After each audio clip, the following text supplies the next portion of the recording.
Estamos hoy con Ángel Fernández Montesinos, una leyenda viva del teatro en España, y no lo digo de manera gratuita, porque Ángel, más de 50 años trabajando en el teatro, lo cual ya es un verdadero milagro, ¿no? Pues sí, empecé precisamente en este Teatro María Guerrero con el libro del buen amor, en el año 59.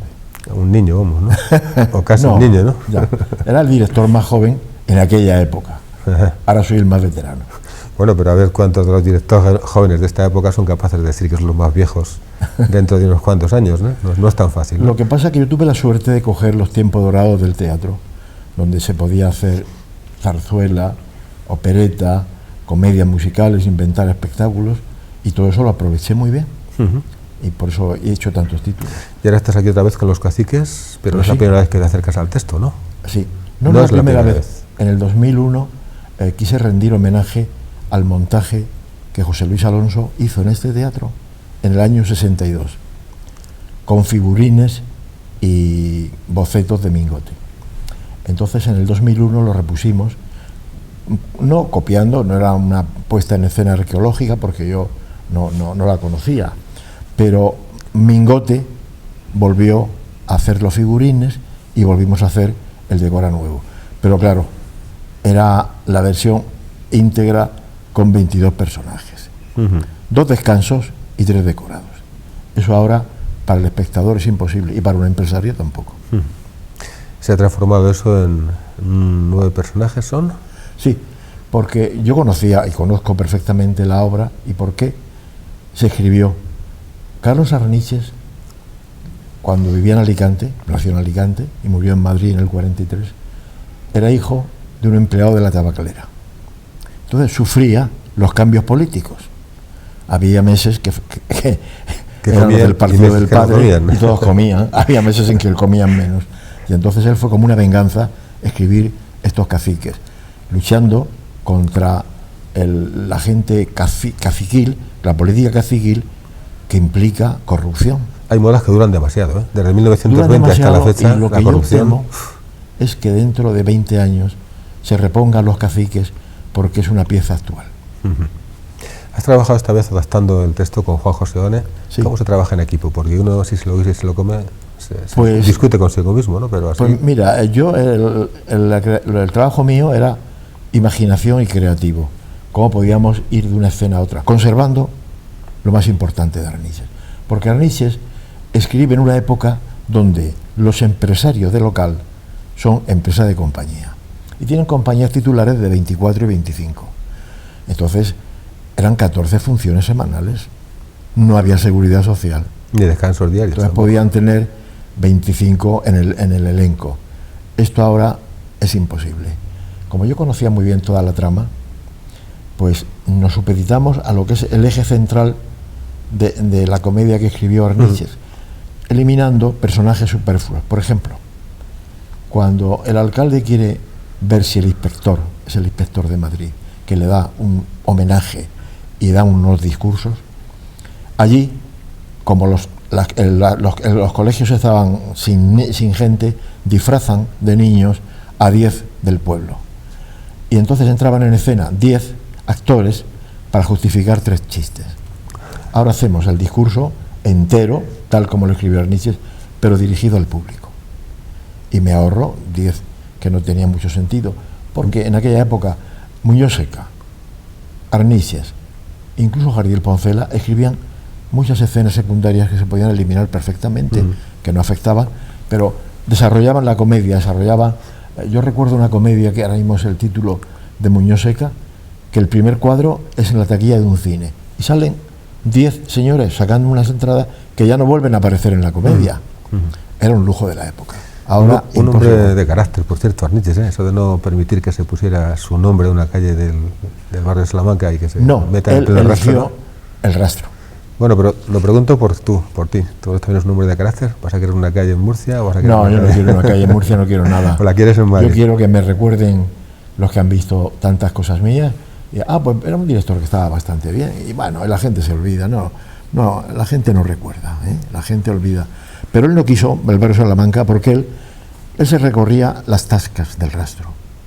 Él le daba mucho miedo a los estrenos. Se ponía malísimo, nerviosísimo. Y entonces cuando estrenaban el comedia salía corriendo y tenían que buscarlo por la cava baja. Si estrenaban el Apolo, se iba corriendo aquí a la calle Marquillo por el miedo que tenía. Y yo le tenían preparado bicarbonato, porque pasaba la noche de estreno con bicarbonato. Ahora se llama Almax, el bicarbonato. Iba a los bares. Y los dueños de los bares lo conocían, le presentaban personajes. Y él era un gran observador, era un gran retratista de tipos populares. Intercambiaba el lenguaje que él inventaba con el lenguaje que tenían los propios tipos populares.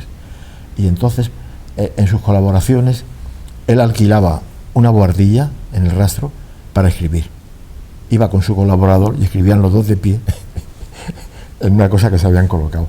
Cuando él escribe con García Álvarez, nada más y nada menos que Alma de Dios, García Álvarez, que era también muy retratista de tipos populares, necesitaba ir a cortarse el pelo para tener una idea. Y entonces les piden del Teatro Apolo una obra. Y él dice, pues tengo que inventármela, vámonos a la peluquería. Y se llevó a Carlos Arniches a la peluquería, se sentaron, abrió un periódico y vio una fotografía de una iglesia y dijo, ya lo tengo.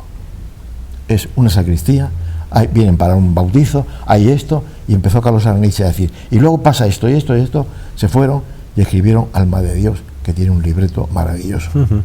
Y esa es la manera de escribir de él, observando. Por eso no quiso una calle en el barrio Salamanca.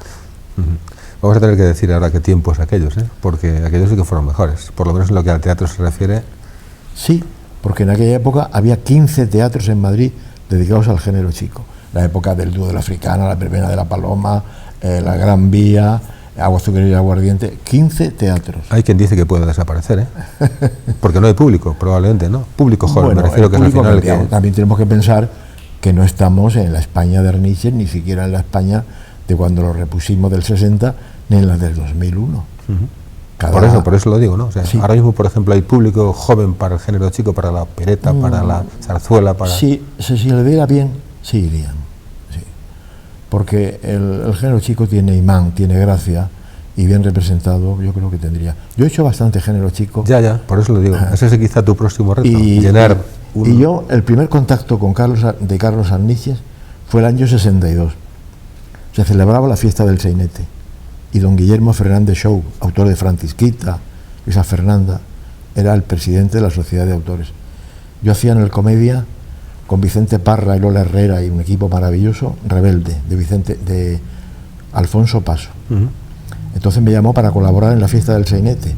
Y yo hice un pasillo cómico de Arniches que se llamaba Los Celos, con Vicente Parra, Lola Herrera, Aurora Redondo y Amparo Martí. Y luego hice en Estudio 1, en Televisión Española, Para ti es el mundo. Y luego en televisión he hecho El ilustre Cañizares, El ilustre El pobre Balbuena, El ilustre Pérez, Cañizares. He hecho muchísimos. Soy el director que más Arniches ha hecho. ¿Te atreves a montar una obra en el Teatro de la Zarzuela asegurando que durante 15 días vas a llenar con jóvenes menores de 20 años la platea? El Teatro de la Zarzuela y yo tenemos una deuda pendiente. Pues yo dirigí el Teatro de la Zarzuela desde el año 68 al 70. Hice los festivales de España, monté 12 zarzuelas. Luego estuve en el Teatro Nacional de Caracas montando 16 títulos entre zarzuelas y operetas y género chico. Pero no he vuelto al Teatro de la Zarzuela. En algunas épocas comprendía por qué no me llamaban, porque ¿lo puedo decir? Dilo. Pues porque los que lo regentaban sabían menos que yo de zarzuela. ¿Y probablemente ahora? No, ahora no sé. Es una deuda pendiente que tiene el Teatro de la Zarzuela conmigo, y lo digo abiertamente. La valoración de la sociedad ha cambiado mucho respecto al actor, al director, al autor. ¿A quién crees que la sociedad pone por encima del otro? Pues yo creo que la consideración, la estimación que hace el público depende de si le ha gustado la obra o no. Hay gente que no sabe quién la ha escrito, o cuando termina la representación leen el programa a ver quién es el autor porque le ha gustado. Depende de sus gustos. La admiración por el director, bueno, yo no creo demasiado en todas esas cosas. Dicen que está bien, pero nada. Pues muchas gracias, Ángel. Ángel Fernández Montesinos, una verdadera leyenda viva del teatro en España, con nosotros en la televisión de Diario Crítico, y además también lo tendremos en la parte escrita porque vamos a hablar mucho más con él. Si queréis buscarnos, ya sabéis, buscad entre las páginas electrónicas de este diario.